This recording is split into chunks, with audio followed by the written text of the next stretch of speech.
Well, welcome back to the Point of Order podcast, an inside look at California politics and the state legislature. I'm your host, Assemblyman Josh Hoover, and very excited to have Greg Wallis, the Honorable Greg Wallis, Assembly Member, District 47, back on the podcast. How's it going? Thanks for having me on, Josh. Excited to be back. I was getting a little nervous there. It's been a while.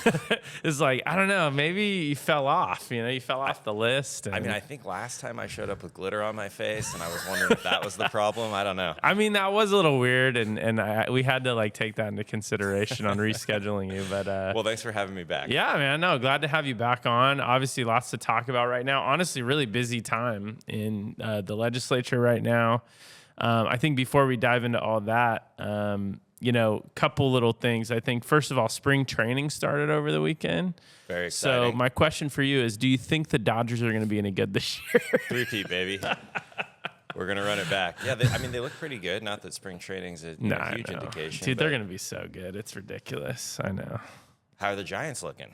Honestly, they made some good moves. They're a little weak they still need some pitching, but they made some good moves on the offensive side and the defensive side, and Posey's doing his thing in the GM's office. Are you getting down there? Do you go to spring training? I did last year for the first time, actually. I've never been. Is it cool? So I went last year just with my wife for a couple Giants games, and I almost wore the hat today just because I'm so excited about baseball, but I didn't want to mess the hair up. But I was like, it was honestly such a great time, man. Yeah, it's such a great time.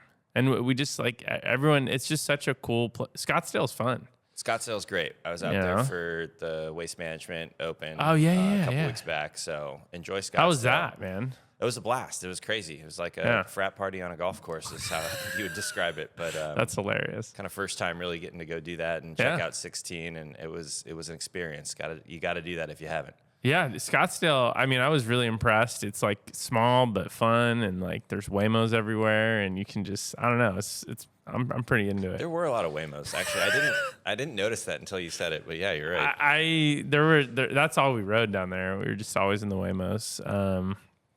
Yeah, we just got an Airbnb maybe half a mile from the stadium, and we just walked over there every day. It was pretty cool. All right. Yeah, I'll have to do that. I'm a good time. On the list.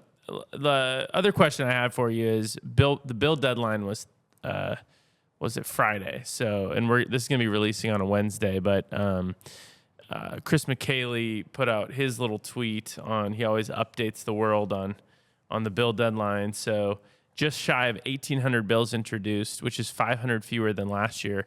But most notably, it's I think the lowest in 20 years.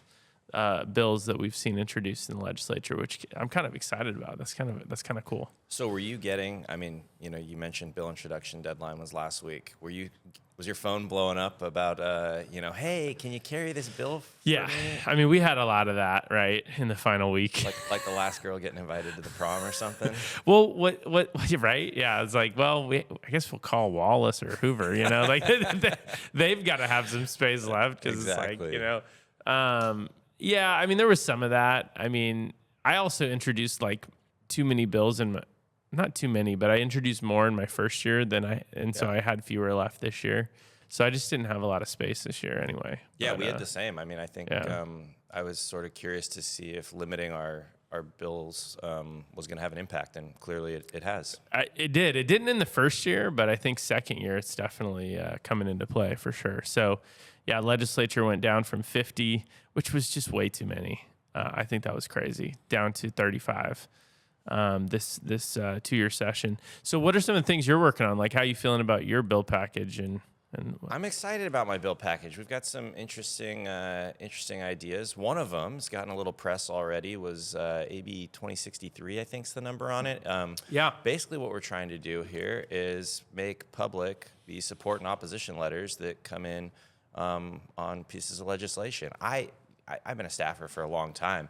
I've always had access to those letters. I had no idea those weren't already available to the public, and so kind of came up a few months ago in conversation with some folks back down in the district. Actually, I was talking about how so and so said this in support of this bill, and they were like, "What are you talking about? Where do you see that?" And so we started digging and kind of found out that that's not the case. So that's just on our end. But we're tech capital of the world here. It should be pretty easy to figure out a way to flip a switch and make that available to the public so they know, who's weighing in on what legislative matters are in front of us. Yeah, I think it makes a ton of sense. I mean, it's like, it does seem a little weird. That seems to be one of the only things that's not quote unquote public. And I don't even know if that's on purpose or what, but I mean, there's a very transparent process for submitting letters, but then it's like, well, who submitted them and where do people fall? And I think it's an interesting idea. Yeah, I think previously they were maybe hand-delivered to the committee or hand-delivered to committee members. Yeah, it used to be a lot more like paper-based. Yeah, like, but now that you've got it online, it just seems like an easy, good government transparency thing. So yeah, I like that. Hoping to push forward with that. We've got a couple other things that are more district issues. And then, I think you and I have had these discussions amongst problem solvers, but trying to figure out some RENA reform. I don't know if your local jurisdictions and cities are struggling with those issues, but out in the Coachella Valley, I've got 9 cities with a population of about 400,000 people. It's basically, Fresno, right? But I have 9 cities that are all trying to meet these RENA numbers, and it doesn't necessarily make sense to put, affordable housing in certain cities where they could actually fund it in other cities, and we could push towards student housing around Cal State, San Bernardino, Palm Desert, things like that. So That's how cool. we can get creative about actually delivering more housing supply to our constituents and to Californians because it's so badly needed. So that's great. Want to work in that space as well. Love that. Yeah.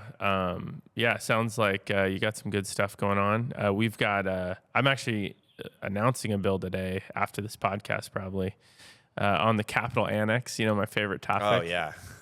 What's going on? What are you doing now? So we're going to do a bill that basically says, so right now, under the current law, when we passed the previous legislature before you and I were here, right, funded and passed this bill to rebuild the historic Capitol Annex, which is essentially where all of our offices used to be, behind the historic state capitol. They tore down the building, and actually, if you go out there right now, I mean, you've seen it, but if the listeners haven't been to downtown in a while, it's actually coming along really fast. But basically what a lot of people don't know about the project is on the west steps where everyone convenes their protests and their rallies and their, petitions their government. They're supposed to demolish that after the annex is built and build a new visitor center. I think that's problematic for a lot of reasons. In fact, everyone I talk to about that is like, wait, why would they get rid of the west steps? That's one of the most historic parts of the Capitol. And so our bill is just going to say, hey, you can build the visitor center, but you got to do it on the north or the east, or the north or the south or the east.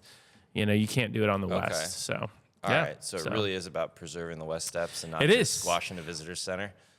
It's we don't prohibit a visitor center, but I kind of like the idea of a visitor center just because I do too. When we're in session and things are busy and you're running around and you've got hundreds of fourth graders in there that are touring the Capitol, and I want them to be there. I want them to be able to get a good tour.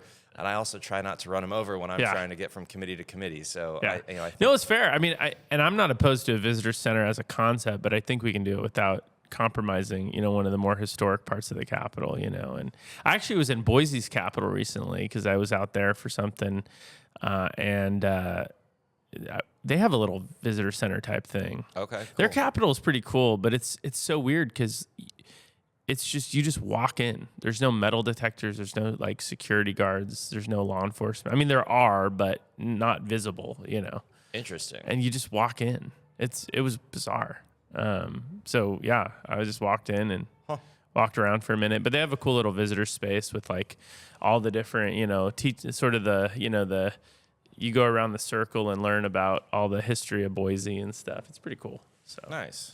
I like it. Yeah. So we'll see. And then the other thing that bill does is actually undoes the NDAs on the project. So, which has been sort of controversial because there's a lot of secrecy going on with the funding for the annex. So, we'll see how that goes. That might be. I'm sure that's going to land really well. That might be a little more controversial. That's going to land really well. Yeah, we'll see how that goes.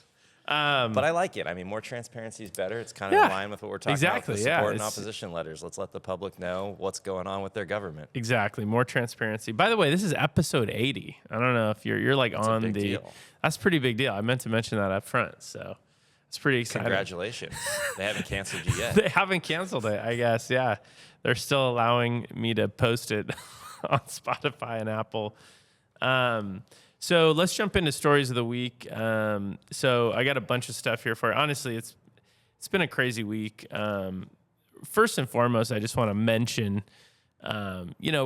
prayers going out to people in Mexico right now. Obviously, the Americans being targeted in the violence, but also just, the people of Mexico that are in danger as well. Just a lot of crazy stuff going on there. And we don't have to get too far into it, but I'll put a link in the show notes if you haven't heard what's going on. But just like Guadalajara airport got taken over by the cartels in sort of response to this, the death, the Mexican government killing one of their leaders. And I don't know if you've seen the videos, but it's just wild down there right now. Yeah, no, that's what I've been hearing. I was actually talking about it with Assemblyman Jeff Gonzalez on our ride over to the swing space this morning from the airport. And, he's got a 21-year Marine Corps veteran, right? He's got friends and buddies down there who are kind of involved in trying to restore some order to the chaos down there. But it sounds like pretty scary stuff going on down there.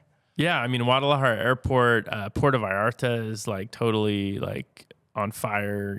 I think the Costco there was on fire, and they were blocking like the main road out of there for the tourists. And you've got like advisories going out to people in Chapala and all these different places over there.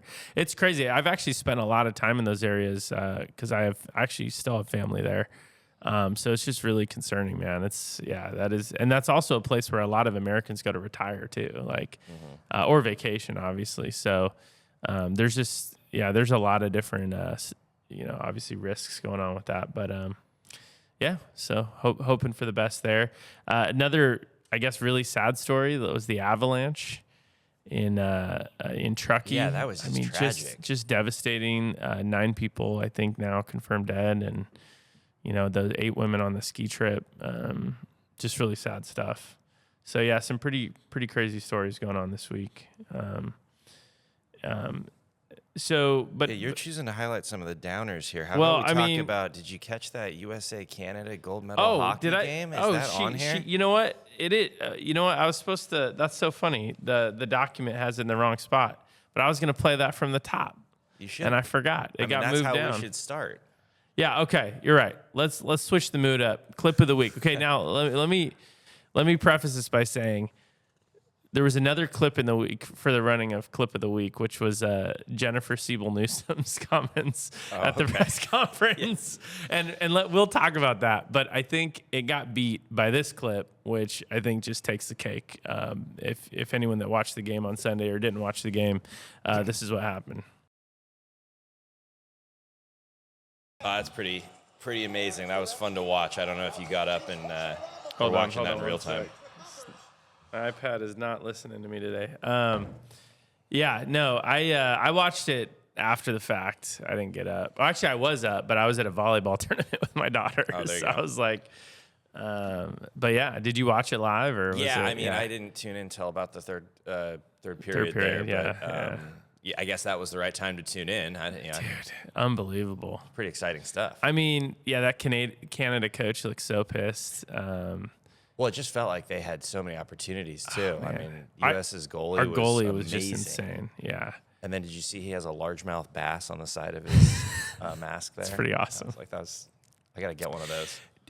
Honestly, it was so cool. 46 years to the day of beating the Soviets in the Miracle on Ice. Obviously not for the gold, but they would end up beating Finland after that for the gold. But just 46 years to the day of that game in 1980. I didn't realize we haven't won a hockey gold since 1980, since that year. That's insane. That's never happened in our lifetimes.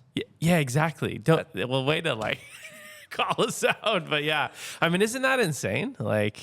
46 years, no gold. And honestly, from everything I've read, we had no business beating this Canadian team.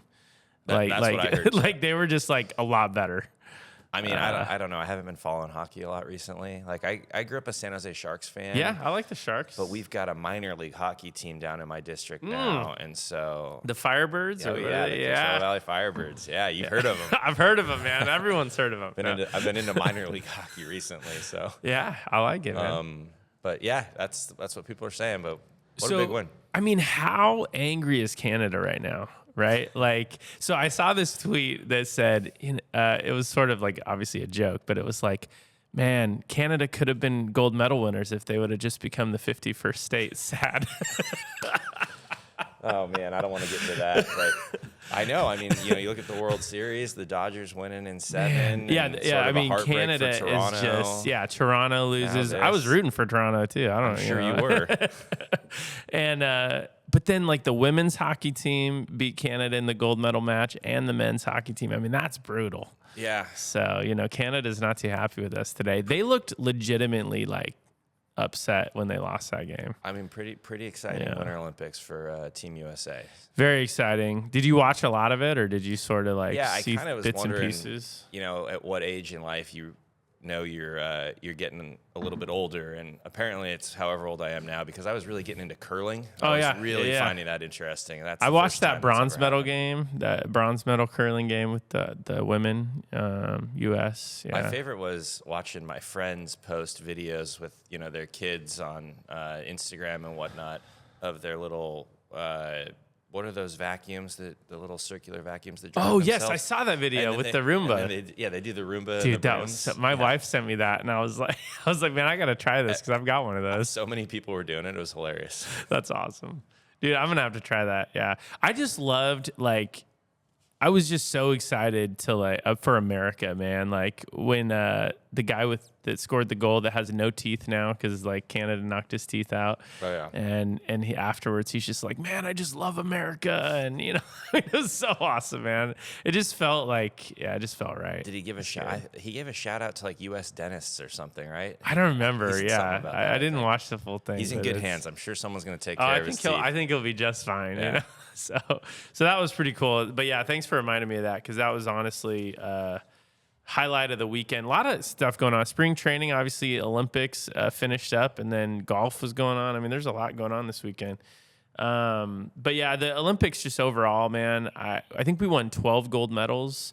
We finished second in the medal count. In the total medal count, yeah. And it's the most golds we've ever won in a Winter Olympics. I did not know that. Yeah. Very cool. I think 11 was the most we'd ever done. We're getting better. We're getting better, man. I was kind of surprised. And there was some significant California victories I saw. I think the governor's office put out an email congratulating Californians who participated in few gold medals. That's awesome, man. Yeah. Well, Alyssa Liu, who won the free skate women's ice free skate, is a UCLA Bruin, so I was super stoked about that because I was a UCLA guy. I was pretty excited. So yeah, but it was cool. So UCLA, but I can't get you to be a Dodgers fan. I'll keep working on it. That's the most I can do is UCLA.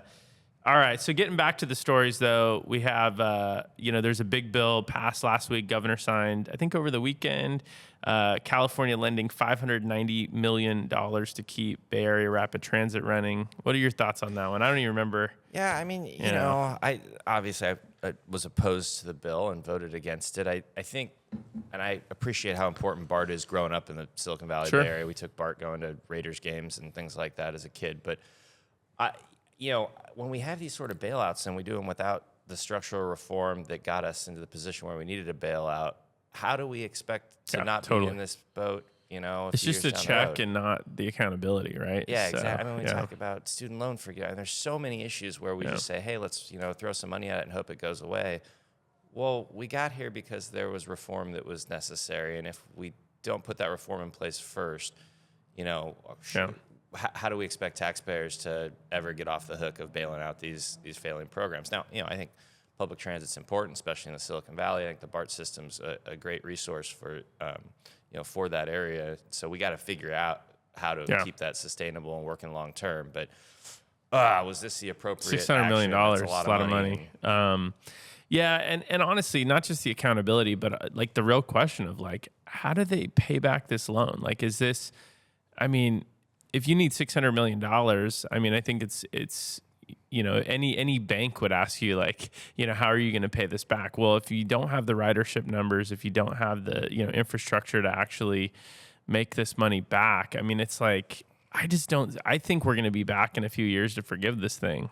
And we're just going to pretend it never happened. And that's what worries me too. I don't know if we're ever seeing this money again. Yeah. If you're California. So definitely concerning and definitely something I oppose as well. Although, like you said, I've read BART many times. It's obviously important, but we also have to think about like things are, especially when we're thinking about transit now, like things are sort of changing. Like more people are working from home now. These systems were built on sort of an older model of like everyone needs to get to the downtown core to get to the office, right? Like things are changing, so we have to adjust for that, and we have to really think about what does the future of that look like. So hopefully we can do that. I don't know if you saw this story that Newsom appointed a new regulator for the CPUC. I saw that. So he elevated this let's see, what's his name? Commissioner John Reynolds to the position, promising a renewed focus on cost cutting. I don't know why I'm skeptical of that, but you don't know why you're skeptical of that? I don't know why, man. It's like, the PUC, cost cutting, I don't know. But it's going to be interesting to see if this is anything more than just a press release. But yeah, I mean, I think it's something to keep an eye on, absolutely. I mean, really, the legislature has a role in this as well. And totally. I think at a certain point, this has been a frustration of mine for a long time, since long before I was even elected to the legislature. But when we basically abdicate our authority away to, appointed, folks in the administration to make unelected these policy bureaucrats. No, exactly, right? And I get it because, hey, when our constituents start screaming at us about, high energy costs or lack of reliability, and we go, oh, gosh, I don't have anything to do with that. You got to go talk to the folks over at the CPUC or the administration. Yeah, what are they supposed to do? That's a nice out. But really, I mean, we're a co-equal branch of government. I'd like to see us say, hey, there's going to be some tough choices, but that's the job we signed up for, and our communities deserve to have us go into the mat for them. So I don't know. We'll see. Yeah, and you talk about these issues a lot on Utilities Committee, right? Because you're on that one. So I'm trying to be careful here. Yeah, exactly. Yeah, that's a good point. But the other part of that is, in a lot of ways, like we've empowered the PUC to make decisions that raise costs. You know what I mean? So it's like some of it really is not just, it is on the legislature and the governor, right? Like we've directed them to do certain things. Yeah. So, you can't necessarily be, I mean, I'm mad at the PUC a lot, so that's fine. But you can't just be mad at the PUC. You kind of got to look in the mirror too, if you're the governor or the legislature, and go, maybe we need to not empower them to make these decisions. Yeah, exactly. Yeah, I mean, it's easy to blame the person at the top, but maybe look at some of these directives too. No, I 100% agree. Yeah. Let's see. This is a fun one. Well, for me. So factory-built housing hasn't taken off yet in California. This year might be different. Cal Matters has a good piece. We'll put the link in the notes on really a bill package being led by Assemblywoman Buffy Wicks on building, sort of incentivizing the building of more factory-based housing, factory-built housing. This is basically like modular housing. Everyone thinks that when you say like manufactured home, people think like mobile homes. Yeah. But really, this is like, I actually went to Boise. When I was in Boise, I was touring this. It's incredible. Yeah. It's incredible. And actually, a lot of hotels are built like this now. So those Hilton home-to-home hotels are actually a lot of them are modular. I mean, I'm a Bonvoy guy, so I don't know about this Hilton. Haven't seen that, but... But I mean, you can look at them and they can build apartments like this. They can build hotels. They can build single family, although that's not as common right now. But basically, you just build the house or the module in an assembly line in a warehouse, and then you ship that thing to the site, and they just stack them together like Legos. It's pretty amazing. No, I think it's fantastic. I mean, we need innovative solutions to increase supply in California, and I think this is a big part of that puzzle there. What are some of the barriers? What are the challenges? Because I know this is right in your wheelhouse. This is a space you work a lot in. Well, it's really funny when you look at. So first of all, just we actually already are building this in California. So we have modular projects that have already been built. We've got some hotels that have been built this way, some apartments that have been built this way, some student housing that have been built this way. It's actually a great, I think, solution for student housing. But what's funny when you look at so we're building these modules in a factory in Boise, and then we're putting them on the highway and we're shipping them to California and building the housing here. Yeah. Okay. We have no factories in California because they don't have the right regulatory framework for it. So really, it would be ideal to get those jobs in California. Absolutely. You know? So let's get some factories built here. They don't have to ship as far, right? They don't have to, it's an easier thing to do. Plus, our workers and our economy can get those jobs. I think that's what we're trying to do here with this is sort of create the regulatory framework where these factories can actually pencil and actually, be successful. So the irony is that Boise doesn't really have a regulatory framework for building modular housing, the actual projects. Oh, okay. So they don't build them in factories Folsom or Boise. They just they build them in the factories and ship them out. Fascinating. It's hilarious. It's like sort of like in reverse. It's really weird. But I think it's exciting. The estimates are, you can actually reduce a housing project cost by 10 to 30% if you do factory built.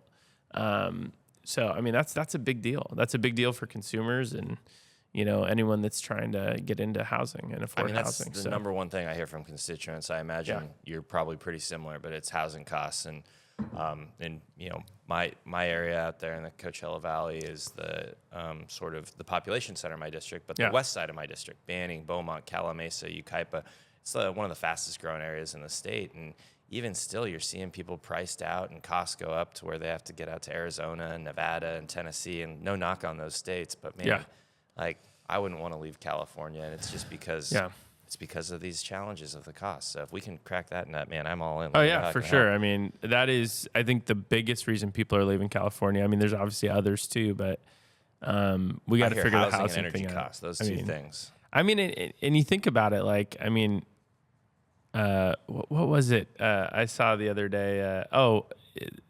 Just some meme about like millennials buying housing and. Just the difference it was for our parents, right, versus like now, and like trying to buy a house now is so much more difficult. So it's kind of interesting too, though, right? My sister bought a house in San Jose, and it was a 900 square foot home, 3 beds, 1 bath. It was $700,000-$800,000 or something because it was in San Jose. But you also had a lot smaller homes. I don't think you're seeing. I mean, we have to get creative. Like that's why this modular home. Idea I think is such a good one because we're not building homes like we used to that were that small and living on top of each other. We have a higher expectation for what we want to see in a single family home or with living quarters. So obviously costs are going to go up. It's not apples to apples. Right. But if we can get creative and mass produce things in more of a modular fashion like that to drive costs down for consumers and for all Californians, I love it, man. So we'll see how it goes. I've got one bill in that bill package. It's basically gonna deal more with the shipping of the modules. So right now in we're one of the few states where when you bring one of those modules across state lines, then they require a CHP escort, which it raises the cost pretty substantially for getting those modules across California. So we're kind of working with CHP to see if we can ease those restrictions a little bit. Well, I mean, I think you hit the nail on the head. We should be building them here in California. We want, let's do that too. I mean, and that's the point of it, right? Is like, let's get the jobs here. And what's so great about these jobs, and we're working with labor on this too. Like there's a lot of stakeholders involved in this, but at the end of the day, would you rather want to drive 2 hours to a work site in the winter to build a house or a housing project, right? And maybe you live in Central Valley and you're driving to the Bay Area or something, right? Like whatever it might be. Or would you want to be able to go to the same place every single day in like good climate conditions every day, no matter what time of year it is? I can answer that. I used to frame homes in summers in college. So I would actually rather go to the factory and be able to do the same thing day in and day out. Because driving that was a reality. It is. Get in my truck, I drive 2 hours to someone's house and start stick framing this place. Totally. I think there's a lot of positives. It's a win for workers, right? Like it's a win for workers, and it's also in a lot of cases more reliable work because you don't have the seasons like that are determining, right? Like whether you can build or not. Absolutely. So I think it's really a win across the board. So we're excited to see where that goes this year. Another bill that I'm involved in that Newsom just came out and backed is our social media age limits for teens under 16. He came out and said he would support that effort. What is going on with my iPad today, man? Wow, this is awful. So Yeah, really looking forward to that, to seeing how those conversations shape up. There's still a lot of details to hammer out. You got a lot of across the aisle support here, Josh. Are you going to be making an announcement soon? Just stop. No, actually, this is not a partisan issue. So actually, I think this is interesting. I want to talk about this a little more because it came up on X over the weekend. I saw you gotten a little back and forth. Oh, I did, with John Fleshman. Orange County commentator, political blogger, about what parents' roles are in determining social media strategies for their kids. So what is your thought process on that? Yeah, so John tweeted at me, and John and I know each other, so it's kind of funny. He tweeted at me, didn't really give me, he just, that's what X is for, right? We have these conversations, so it's totally fine. And he said, I don't think the government should be getting involved in parenting decisions, right? Sort of in reference to this idea that there should be, I would say sensible, reasonable age limits on when you can open a social media account. So that, what the bill's looking at specifically is sort of what they did in Australia recently, which is basically say, hey, social media, the harms of social media are too great that we, just like movies, just like porn, just like, driving age, just like all these other things that we require minimum age limits for, this is going to be one of those things. To me, that's the category that it falls into. Parents are still a huge part of this equation, by the way, because none of this is successful without parents that are actually care about their kids and are actually aware and, understanding of the harms that social media can cause.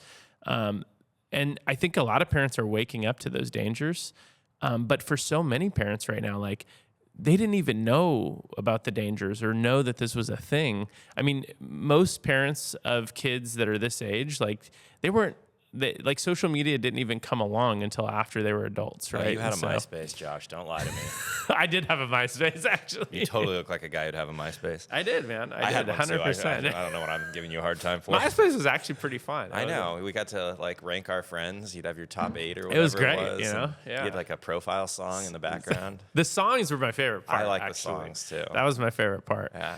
But I just think when you in recent years what's really funny about John's tweet is he tweeted at me. I responded, basically said, look, first of all, read the research, because the research on this is just so robust now in terms of the harms that can be caused, the suicide rates, the, mental health concerns, things that have really been, I would say,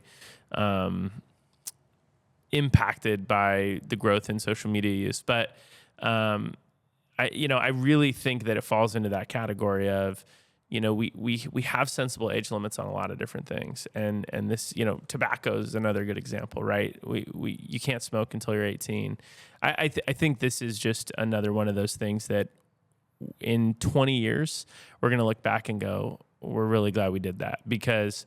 And if we don't do it, we're going to look back and go, what were we thinking? Well, so talk to me about it. And I don't have kids, so I don't understand this issue quite as well as you do. But is it just a broad, is the idea saying no social media before a certain age across all platforms, or are there certain platforms that are more of a family-friendly, family-based thing that a parent would say, hey, I actually want my kid to be on this app because it's how we communicate, or how I keep an eye on them, or we share photos and I get to know what's going on throughout their day? Yeah, so it's a good question, and that's all going to come down to definitions, right? If you look at what they did in Australia, most of the goal is to get at sort of the infinite scroll stuff. Yeah. You know what I mean? So the stuff that really is the addiction sort of model that keeps you scrolling, that keeps you locked in. I would say TikTok falls into this category. Instagram and Facebook have certain features that fall into this category, as well as Snapchat, So, I think that's really, we're not arguing that there's no redeeming qualities to social media, but there certainly are harmful qualities of social media. And so how can we get at those, types of feeds, right? And actually I just met recently. So the Australia law, for example, just to answer your question, defined sort of those platforms would fall into that. But a platform like YouTube would actually not fall under the Australia regulations, because it's more about long form content. Now they now have shorts. I actually met with YouTube recently, and we were talking about this because they have now a short feature that is essentially like a sort of a wannabe TikTok thing that, you know, may fall into it. And I straight up asked them, like, hey, is that something that you could age restrict, right, for a certain age and under, right? Just that feature, right? Mm-hmm. So I think we're going to work with platforms. We're going to work with everybody to figure out what works best here. But at the end of the day, like, how can we create a safer environment for especially young teenagers on these platforms? And I think that's really the goal. And it's funny, right after I tweeted back at John, he called me. Did he really? Oh, yeah. That's great. I love that. And so we talked for like 20 minutes on Saturday. And I think we were both sort of in the same mindset where we're like, hey, he was like, look, I'm willing to be convinced here. I just want to know like what your thoughts are. And so we really sort of talked about some of that. It was good. And you and I have had conversations about this before around cell phones in schools, right? My wife's a high school teacher, and I think for sure. you had a bill that required every school or every district to have some policy in place about cell phone usage, which I think is, it's supportable. Obviously, I supported it. So, I think there's ways to do this correctly, but my wife would argue that her ASB students use their cell phones to communicate when they're organizing events or putting on rallies, and it's a tool that actually helps these kids. So how do you kind of create that balance where you can use technology for good and all the positives that it brings out, while also protecting minors from some of the potential harmful effects? So, for sure. I mean, if anyone can figure it out, I know it's you. You're the guy. I actually do have a bill that I don't know if we've gone out with it yet, but I do need to talk to you about it now. Okay, this got me thinking. So I like it. All right, we'll have to do that. Yeah, no, I think it's a good question, and I'll be honest with you. I have a little. So one of the other arguments that has been brought up is, well, all the kids coordinate all their events now on Instagram and stuff, right? Even my church, like youth group, right, at one point, was trying to like coordinate, different events via Instagram. Yeah, absolutely. And like, I'm going to be honest with you. I'm going to say the same thing I said about the cell phones. Like, we found ways to do that before social media existed. We found ways to do that before cell phones existed. One of the arguments against the cell phone bill was, well, how are parents going to contact their kid? Well, I don't know. I didn't grow up with a cell phone in high school. My mom would call the office, and they would, come get me out of class. I did that thing where you call collect, and they'd ask for your name, and I'd be like, Mom, come get me. That's perfect. See, that's actually really smart. Yeah. That's really thinking. And so I think some of this too is adjusting sort of this like dependency that we have built on these platforms. That just focuses on the good. You could have an event planning app or an RSVP. Totally. That's what I'm saying. Is there's other apps, there's other technologies that can do that, right? So I just think that this idea that it has to be social media or nothing is sort of like, I think, a limited view of it, where we've developed it actually underscores the dependency that we've developed on these platforms. So what is the age? What age is it? So there's actually no age in the bill. So what the governor came out and said 16. Okay. So that's what Australia did. Our bill actually hasn't selected an age yet. So I think, if this is on Kalshi or, Prize Picks or something on betting what age ends up in the bill. I mean, 16 might probably be the leading. That'd be the betting favorite. betting favorite right now. There you go. But I honestly, we honestly haven't picked an age yet, and we're still talking about that, because that is another thing, right? Like where is that line do you draw? Because some things we draw at 18, some things 16 is actually, from a legal standpoint, a little harder, because there's a legal difference between 18 and 17. What's the age that we let kids make medical decisions without their parents? Well, now it's like 12. Okay. So we'll be letting them make medical decisions, but they can't. But I don't agree with that either. And I'm gonna go. I just find it interesting. Yeah, it's very interesting, and honestly, it really highlights some of I would say the problems with some of our past bills where we've. And this legislature, I mean, we've pushed to vote at 16. We've pushed to make medical decisions at 12. I think that's ridiculous. These are all things where that's actually the opposite of what this bill is trying to do, where it's like putting more into the court of these young kids versus hey, let's let them grow up first, and let's let parents actually parent, so. Well, I know you've done a ton of work in this space, and excited to follow along on your efforts this year. Obviously, yeah, we'll see how it goes. Yeah, it comes from a place of wanting to protect not just your kids, but all the kids in California. And I do appreciate that. No, absolutely. So we'll see how that goes. But all right, have you heard about the book Coming out tomorrow, I've heard about man. the book. Coming out tomorrow. The Two Separate Lives of Gavin Newsom detailed the new memoir, Young Man in a Hurry. I think it was Tim Rosales. He's like a consultant around Sacramento that was on some talk show yesterday and was like, he's a young man in a hurry to be president. I saw that was post. pretty funny. It was pretty funny. But yeah, are you going to read it? I think I will read it. I'm a fan of Gavin's books. I liked Citizenville. You like he wrote that when he Citizenville, was yeah. The lieutenant governor. I remember that one. I think I'll check it out. I actually never read Citizenville. I have a copy of it somewhere, but I never picked it up. Citizenville's great, man. It was back when Farmville was all the rage. Back to your social media conversation on Facebook. Yeah. And Gavin was talking about how we can use technology and leverage technology to increase civic engagement and reduce costs for the government. Like you could basically get points for noticing there was a pothole, and if the pothole was filled by the city there, then you got X amount of points, and it saved the government workers from going out and driving all the streets. And every month you'd have like the points winner would be mayor for the day. It just kind of fun stuff like that. That's pretty funny. It was creative. Yeah. Yeah, I remember him actually doing the talk show circuit on that one. I think he went on like Colbert and he went on a bunch of stuff back then. But yeah, new book. Obviously, what do you do when you run for president? Here's my question. Is he running for president? It's just like, it's so hard to tell. No, I know. And people have been asking that for a while, and I don't know. Your guess is as good as mine. I'm not sure how we can figure it out. But yeah, so many, obviously presidential hopefuls release books. This obviously is the one he's putting out there. New memoir reveals how he navigated a childhood raised by a mother who struggled financially and his exposure to the trappings of extreme wealth through his father's friendship with the Getty family. Newsom writes that his mother feared politics would trap him in a false persona, masking deeper insecurities from dyslexia and his paradoxical upbringing. The book offers the Democratic politician and potential 2028 contender a chance to write his own narrative and address. This is the LA Times, by the way. I'm not just saying all these things. I believe you. Anyway, I'm gonna read it. Actually, so here's what I'm gonna. If I can get a hold of a copy of it and read it in time, I'm gonna review it. Maybe on the next podcast. That's 2 weeks from now. I think it comes out Tuesday, February 24th, which is we're recording this on Monday the 23rd. So I didn't have it in time for today. But I think I'm trying to read it by next podcast and review it with Jeff Gonzalez. Get it on an audiobook and just burn through it. Yeah, as you're driving around the district, going to events. I'm gonna turn it up really loud so that everyone knows. I hope it's read by Gavin. It has to be, right? It has to be. Yeah. It's only like 8 hours, so I mean, he could set aside a day to read that, right? Yeah, I think so. I mean, can I listen to Gavin's voice for 8 hours? I think that's really the big question. I think you can. I mean, it's just, be able to handle it. All right. Yeah, we'll see. I'm going to read it. We'll review it probably on the next episode. I think you're going to be back on, too, in a few weeks from what I read. I mean, so maybe you can read it and I will absolutely give me your thoughts, too, in a few weeks. So I can do that for you.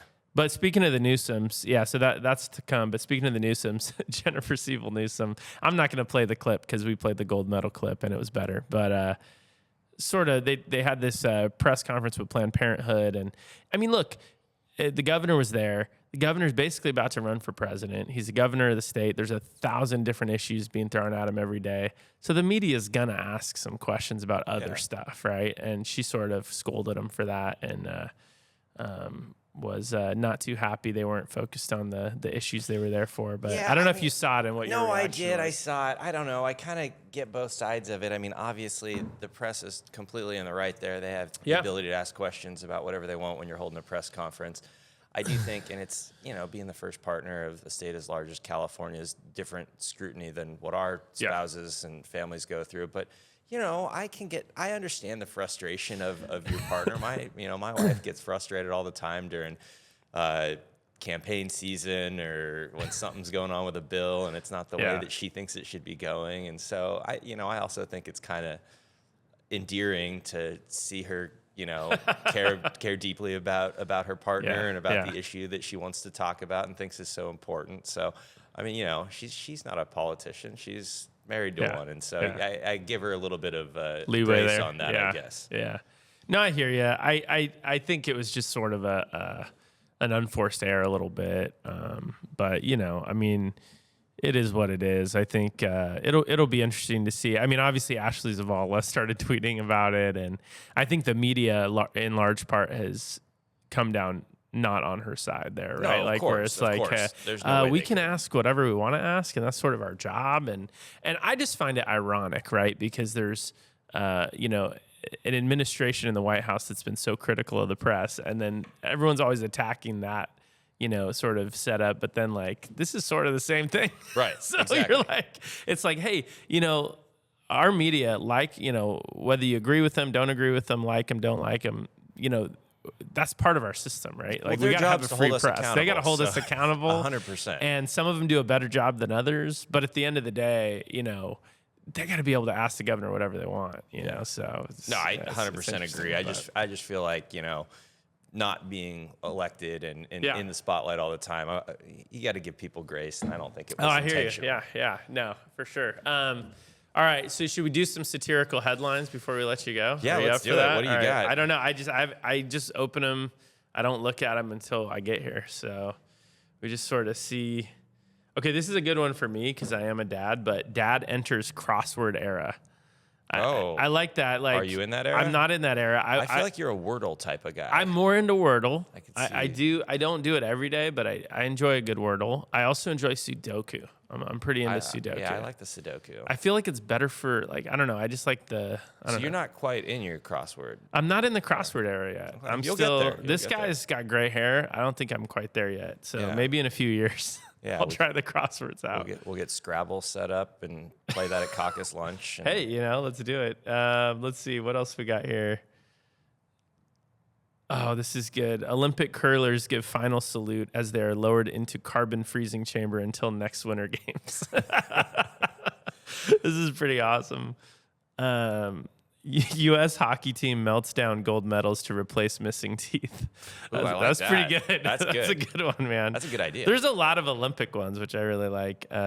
Canada now officially an American province. I saw that one. That's pretty good. Where'd that come from? That was like Babylon Bee or something? Yeah, well, these are all Babylon Bee. Yeah. That's honestly, I tried to look at others, and Babylon Bee is just the funniest usually. But communists once again suck at hockey. That's pretty funny. Let's see. Yeah. Anyway, let's see if there's one more that's worth reading. Oh God, this one's so good. Gavin Newsom's presidential ambition sunk after nation discovers he's the one running California. That's pretty funny. And then last but not least, Tucker uncovers shocking evidence that Israel controlled by Jews. My God. Dude, Tucker's on one, man. I don't know what's that going on guy there. has lost it. All right.